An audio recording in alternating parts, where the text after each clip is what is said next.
coming. Jake, guess what I did all week? Guess what I listened to all week? You probably won't believe it, but like all week I just had it on constant repeat. Is it Mahler's Third Symphony? No. Only you would say that. No, it was Get 'Em Out by Friday. Like Oh, all okay. Yeah. like all Stuck in your week head. all week I was listening to it and I was like laughing and enjoying it and I was like, man, I was so wrong about this song. Like it's so good. I've had Um it stuck in my head all week as well. yeah, I just was like constantly listening to it and the I think you said it like it was so funny how Gabriel had kind of the Hackney accent going when he was and just all week as I'm listening to him play that role, I was just giggling and having fun with it. So, and we're gonna stick to Foxtrot. I think we're gonna cover. Actually, we're gonna get a little bit ambitious tonight. We're gonna do two of the remaining tracks off of Foxtrot. Uh, let's talk timetable and can utility and the coastliners. Two fun tracks. So we're doing these two together, not because they share anything in particular in common, although I'll say, having dug through this recently, meaning over the course of the last week, there's some commonality between them, and I think it goes more towards Foxtrot as an album, just the tale that it's trying to tell. I think these are two songs that fit into that. Mostly because I think they both kind of warn about the um, dangers of arrogance, right? The Mm. idea of just getting a big head and what it can actually do to you. And it's told in kind of two different parts. One is the story of King Canute, which we'll hear in Can Utility and the Coastliners, which I didn't put this together until really just the very end here, but that's a play on words on King Canute, the Can Utility, Yeah, Can. same here. Same here. Like that's what I love about spending this time with you is like I spent some time just kind of digging into this track and realized the same thing. I was like, "Oh my God, this is." And it's funny because we're not British, we're Americans, and maybe you know more about this story than I do, but on for the Can Utility story is, I mean, everything I looked at this week, it's a very common tale. It's a Yeah, very yeah, common it's a story. classic tale, really. It was I don't know. I think popularized through the Christian tradition, right? Because it tells it's sort of a almost a fable, right? It's a morality tale, and the idea is that Canute he's surrounded by his followers, right, in his court, and they're just constantly telling him how great he is, and eventually somebody tells him that they bet that he could hold back the tide just by Right, commanding it to stay out. right.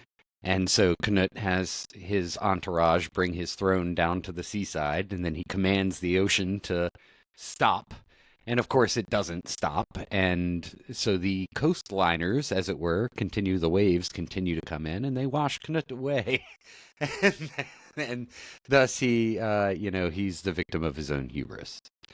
What It's a good story. was it hubris or was in the pure like Christian tale, was he trying to actually prove to them that he didn't have that kind of power? They thought he had that kind of power, and he was trying to get all of his subjects to realize that he didn't have that kind of power and that they should worship, the one and only God. Yeah, well, I think this is a folk tale that was picked up, if I had to guess. It's a folk tale that was picked up by the Christian tradition or and turned more into a morality tale, right? Wherein Knut recognizes the fallacy of this and, that only God can make the waves come and go, right? So that it's probably a later edition, but it's the reason I think the tale survives into the modern era. Um, and then, of course, on the other side, there's Timetable, which kind of uses an allegory here, right? An old table that has passed through time. As I kind of see it that way, right? The table is the time traveler here, and it's observing as it's going through generations that kind of the rise and fall of civilization.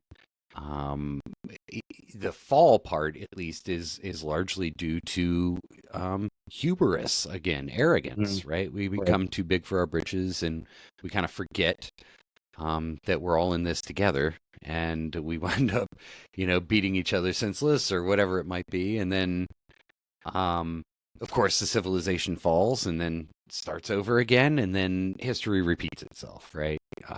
And the table here is kind of the witness to it. And again, it's just another little play on words, timetable, right? If you're British, you would know that term from taking the train everywhere you go, the timetable for the train. Um, I I I can't help but listen when I listen to Timetable, and I know this is a just a weird take, but when I listen to Timetable, I still think of the Watcher, and it's the Watcher is the narrator of Timetable. I mean, we just left Watcher of the Skies. right. Timetable comes on. It's a pure, Tony Banks song. I mean, Tony Banks showed up to the studio and said, "This is my song, and we're gonna play it," and that's what they laid down, basically. And I just think that the concept of this actually being the world that the Watcher shows up to see, and that whole final verse of Timetable is just kind of the dusty table, the rusty chalice, things like that. Again, I know it's not the way it was intended to be, but I just love thinking about that being a character that kind of runs through these two songs. Um, and I have fun with that every time I listen to this one. And Timetable is one of my favorite songs on the album. It's so pretty. I think last week I was talking about I just like the pretty songs, and I just think Timetable is so pretty. I agree. This one to me, um, what I think is noteworthy about it is just the departure that this song takes from kind of everything Genesis. Obviously, it's a Tony Banks composition. He gives you that lovely, almost baroque intro, on the piano, and then of course the track progresses, but that it's short. Right, it's relatively harmonic, meaning it follows a fairly straightforward chord progression for Genesis. Um, and to me, this is one of those like a genuine attempt at a radio song, something that would get them some of that commercial success that they were looking for. Pretty straightforward song. There's no real significant kind of break in this song, like um, in many of the other songs on this album. So that's kind of why it stands out to me. It stands out in its kind of just standardness or non-standardness, as it were, for Genesis. Yeah, and it's no surprise that the guys were highly influenced by the Beatles, and Steve Hackett was kind of quoted as saying that he detected. Steve's actually a really important character in tonight's episode of Timetable and Can Utility, because in Timetable he couldn't find his way in to like really contribute in a material way. He tried his best, and he says, I detected a slightly sort of Beatley feel, so I just tried to play the guitar in a Beatley sort of way. I just uh um you know, very underplayed the song because I felt it was very much more of a keyboard thing where the melody modulates, and like that's so important to the relationship between Steve and the other guys, especially Tony, because he's just trying to find his way in early on the Foxtrot album. But then with Can Utility, I mean, he's very prominent on that song as a core part of the song, as a core composer of the song. And this is just one of those times. I think we've talked about it before, where Tony just showed up and said, "This is the song, and this is what we're going to do." And I think we quoted Mike and Phil saying basically like, Tony only gets a couple of those every album, but Timetable was one of those, and I'm glad for it. Yeah, I could see, Tony would probably dominate the songwriting aspects of this. And you're right, it's kind of nice that we have a juxtaposition, because there is certainly tension between Steve and Tony, and it's to the extent that it will eventually drive Steve out of the band, right? It's hard when you have two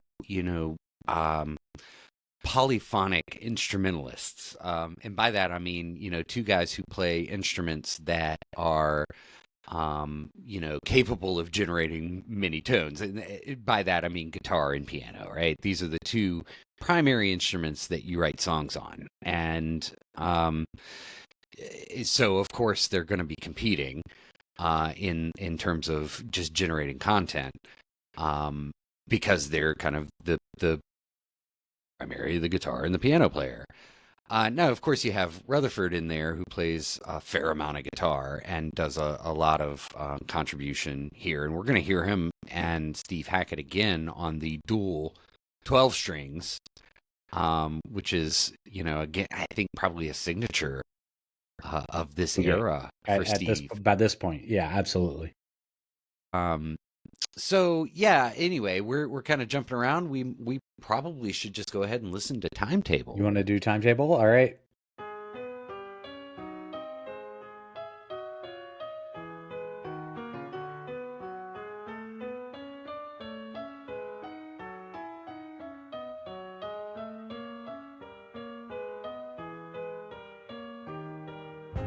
A carved oak table tells a tale of times when kings and queens sipped wine from goblets gold, and the brave would lead their ladies from out the room to arms cool.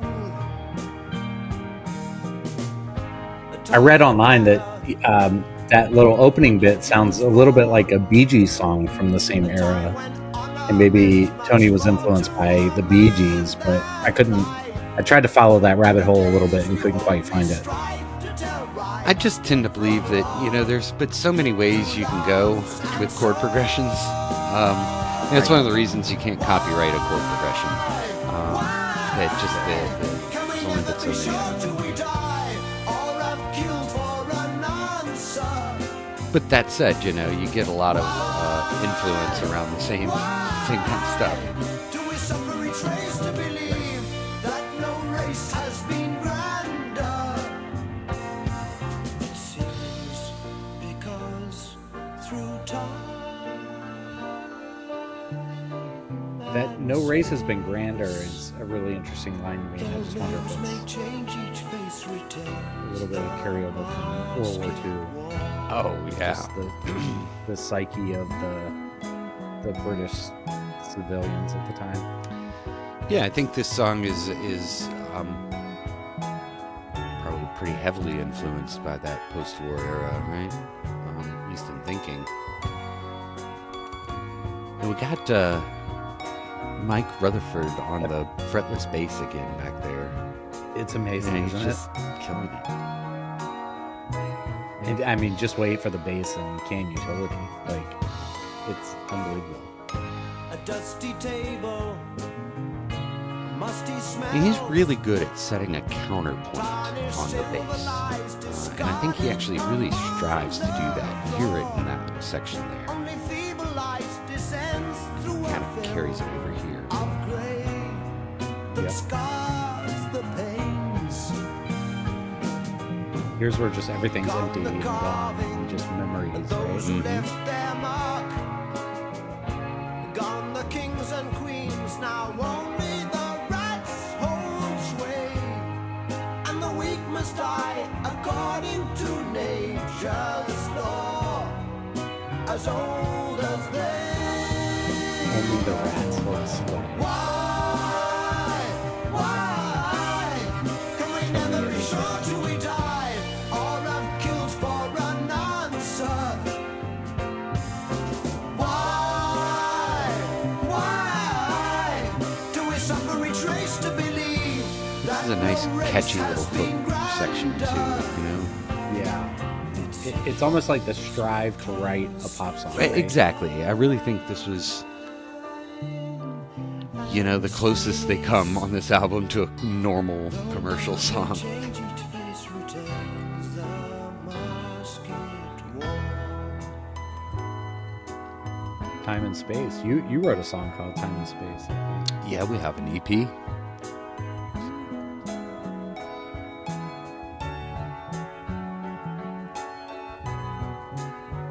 Nice little. The idea of why can we only be sure after we're dead, basically, is just really compelling to me. And the fact that that's just a recurring theme through this song is, you know, like I always say, just kind of evokes some emotion as you listen to these songs. Really, these, you know, it's not what you expect from guys in their early 20s. It's just, Right. It's Right. pretty deep. Yeah.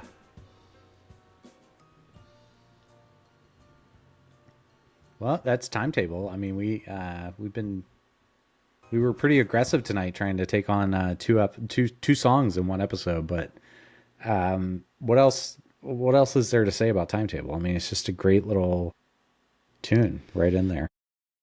Yeah, I think so. It's, you know, pretty standard. Again, you know, it's mostly an F. I think it only migrates to D, which is pseudo neighbor there, a little bit, you know, so it largely stays in one key. I think it's in 4/4. Yeah. It doesn't get much more vanilla. All right. So can utility. So Tony, I just love reading these quotes to everybody about what I find that the guys say about those songs. And I just love this Tony quote about Can Utility. He says, the end section of Can Utility is really good. Well, the first part is good too. It's a really good song. It's just a bit fragmented, that song, I think. That's where it suffers slightly. But the last part, that's really good. It's like, okay, all right. And then Steve comes in and says, you know, it was such a joy to write much of Can Utility and the Coastliners. I realized that by now I was a fully fledged writer along with the other band members. It didn't get much of an airing live in the day. We played it a few times in Italy, to literally like 3 men and a dog, is what he says. And we didn't do great versions of it back then, so we just retired it. Part of the problem was the fact that it was so sequential. You know, I had to run and drop my 12 string and pick up my electric. And, you know, even that said, I still think it's a beautiful song and very intriguing. And I love that quote. And it makes me think of Rutherford kind of pioneering the kind of the double. What's the technical term for the double guitar that he used to hold onto on stage, so he wouldn't have to run and switch guitars? Rutherford had a really sweet bass and 12-string guitar setup, which bass on top and 12-string below, which is super super slick. You don't see those too much. Yeah, the thing weighed probably 80 pounds, and it's like his little skinny frame is trying to hold it on stage. Yeah. But it's safer than, you know, running across the stage and trying to throw one guitar down and pick up another or whatever. At least everybody at the era in that era seemed to agree, right? Because Jimmy Page used one, a couple other guys, King Crimson probably had one. So yeah, double neck guitars are neat. In this song, you know, I think you get kind of that play between Steve Hackett and Mike Rutherford on those 12-string guitars. where they're really going for that, I would say medieval or folk, like English folk kind of feel. And that's how this song opens. And then it moves through some real emotion, right? As we kind of get this story of Canute and his however you want to interpret that. What probably stands out to me the most about this song, though, is you get almost a full 2 minutes of Genesis only playing two chords. Yeah. Yeah. Starting around what, Yeah. 150, that Yes. B section.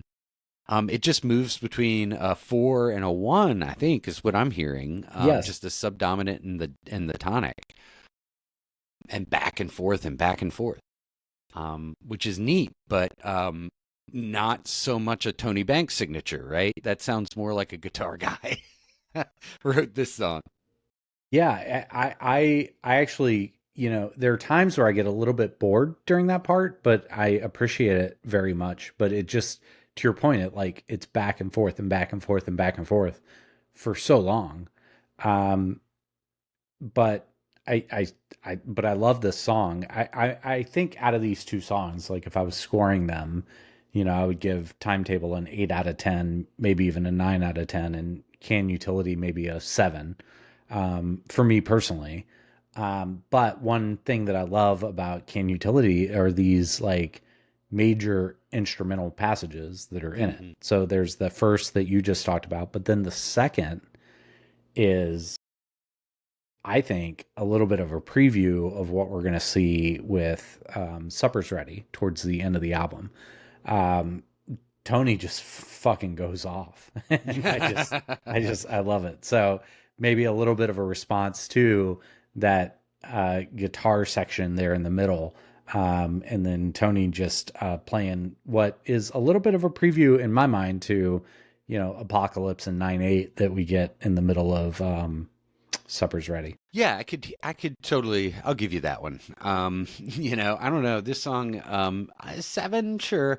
It's, it's, I don't know. This one is maybe a little more confusing just in terms of what they're trying to do. It is a short song for how proggy it is. It's definitely the more progressive rock, standard of the two songs we're talking about tonight. But the bottom line is this song grows. I mean, it turns into something completely different from start to finish. And I agree. The end rocks, right? I mean, this has got some serious almost prog metal kind of stuff going on.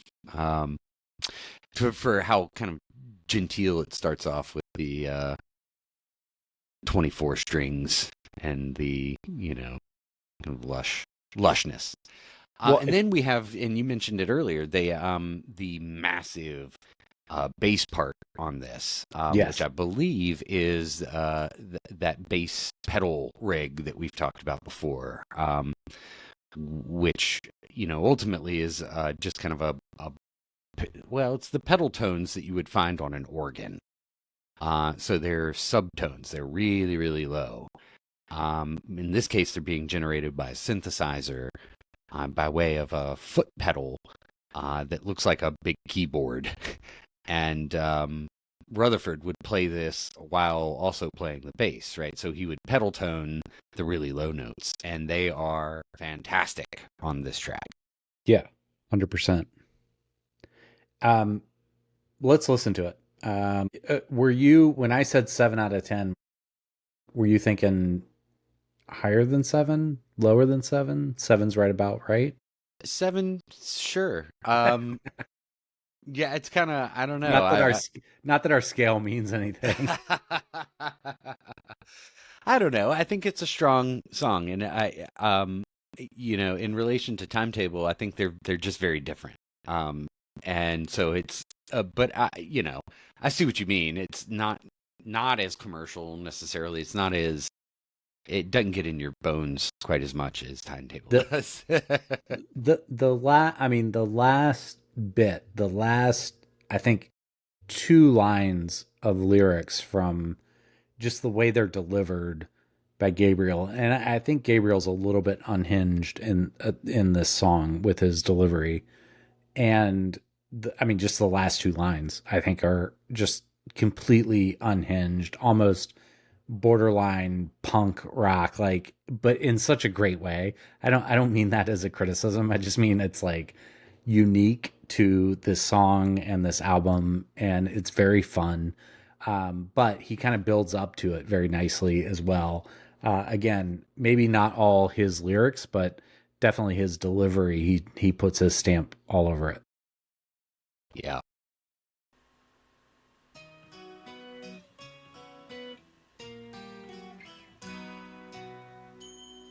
Yeah. Yeah, it's a good point. By the sea,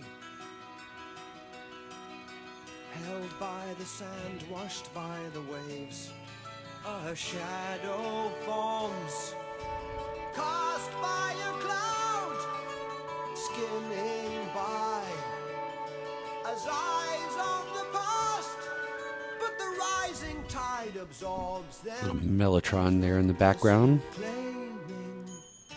They told of one who tired of all, singing praise him, praise him. We heed not flatterers, he cried. My hour come. I love the chime there too. That's a nice little addition. Yeah, you can just picture Phil Collins, right? Just like with his little triangle. Like, I always think of those Muppet episodes where Animal has to hit the triangle, like, and he just, all he wants to do is like bang on the drums.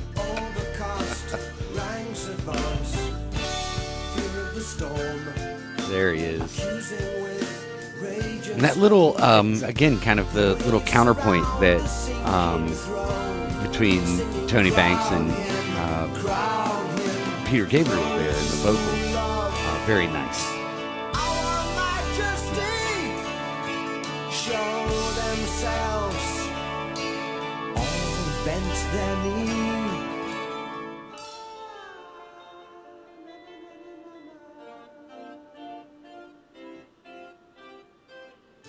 And that's all I mean is Gabriel just gets to the very top of his range very early in the song, with his kind of yelping in a great way. Oh, here's the guitar lovers section. Yeah, we're just moving that subdominant tension there to the back to the one. And there's that bass. That bass is like, that's insane. These big chords coming in from Tony Banks. Who was doing basses like that in '72?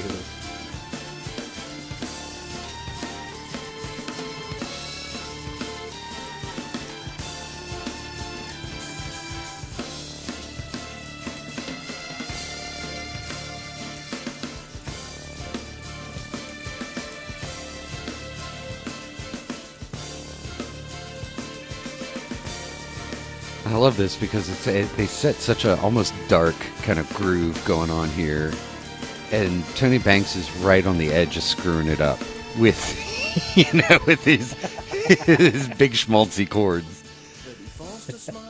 And what are they trying to convey here? Just the tide coming in, or I think so. I think this is kind of that, the force of the Mother Nature, as it were. And here we have the defiance of Canute or his court. I do love this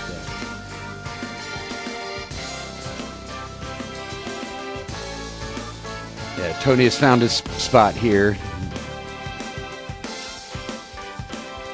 He's with us on some more normal chords now. Just the reverb on that bass is so unbelievable for 1972 to me. And of course, Phil's just doing it.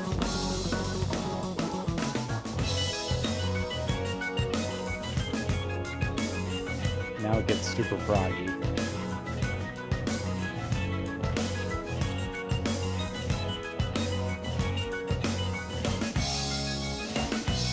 This is Tony Banks, Foxtrot, 100%. These are almost like etudes, right?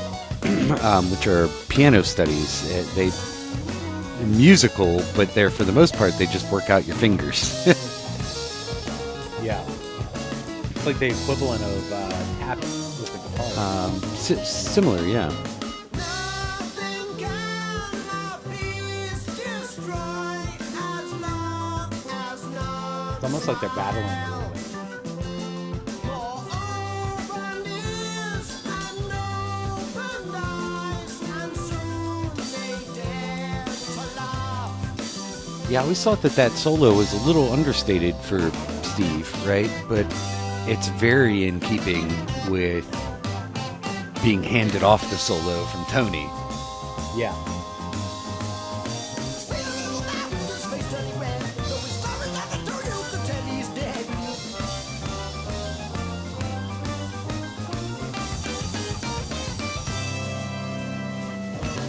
Whatever he just said at the end there. Like He says, see a little man with his face turning red.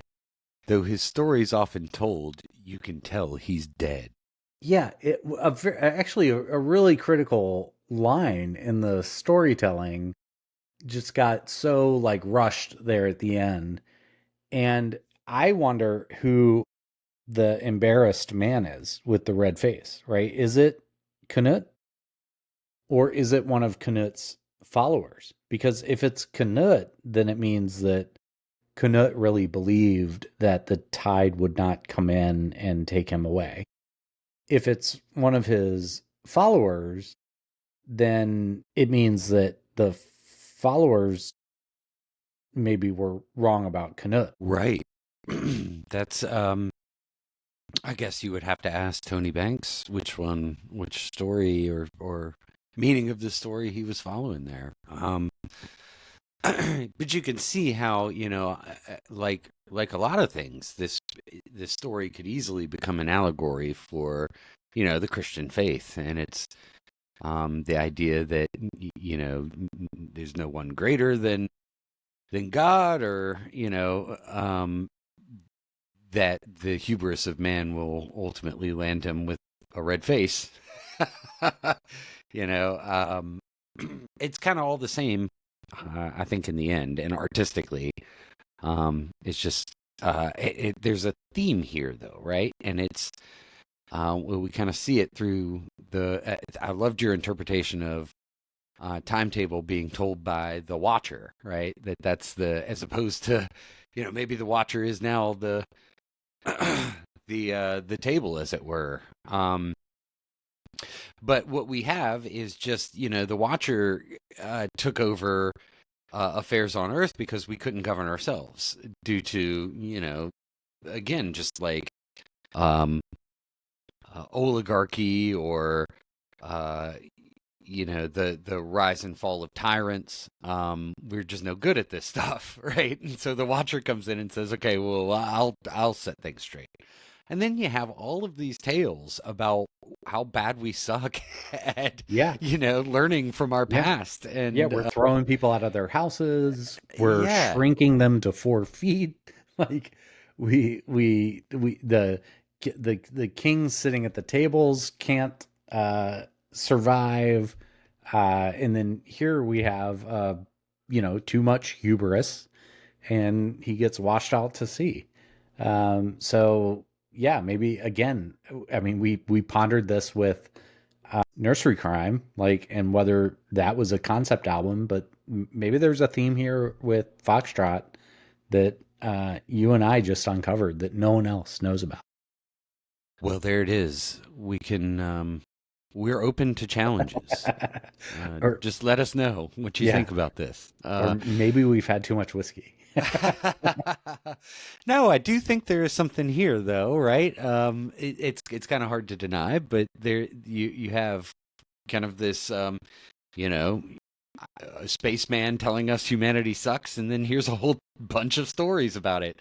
That would be very, very in keeping with a morality play. of the, Middle Ages. That here's the reason why you need to accept God or whatever it may be, as put on by the Catholic Church. Yeah. Yeah. It's sort of an ad. And one thing we know about Peter Gabriel is he loves this kind of stuff. So I could totally see that. Maybe one day we'll get the opportunity to ask him ourselves. I can't wait for that. Peter, if you're listening, give us a call. We are Mild Mannered Supermen. And we will be doing this every week. I cannot wait for the next episode. I've been building up to this. The whole reason we even started this thing was because I wanted to do a breakdown of Supper's Ready. So that'll be our next episode. Get ready for it. We hope you liked tonight's look at Timetable and Can Utility and the Coastliners. And if you have any comments for us, any objections for us, please leave us a note. We're on Spotify. We're on YouTube. Anywhere you get your podcast, you'll find Mild Mannered Supermen. Check us out on TikTok as well, where we just have this huge run of very short videos of the entire catalog of Genesis. And we just love doing this and bringing it to you. So happy Thanksgiving. We will be looking forward to working on Supper's Ready for you through this week, and we'll bring that to you next week. Sounds good, brother. All right, man. Thank you. Yeah, you too. Mild Mannered Supermen, Mild Mannered Supermen.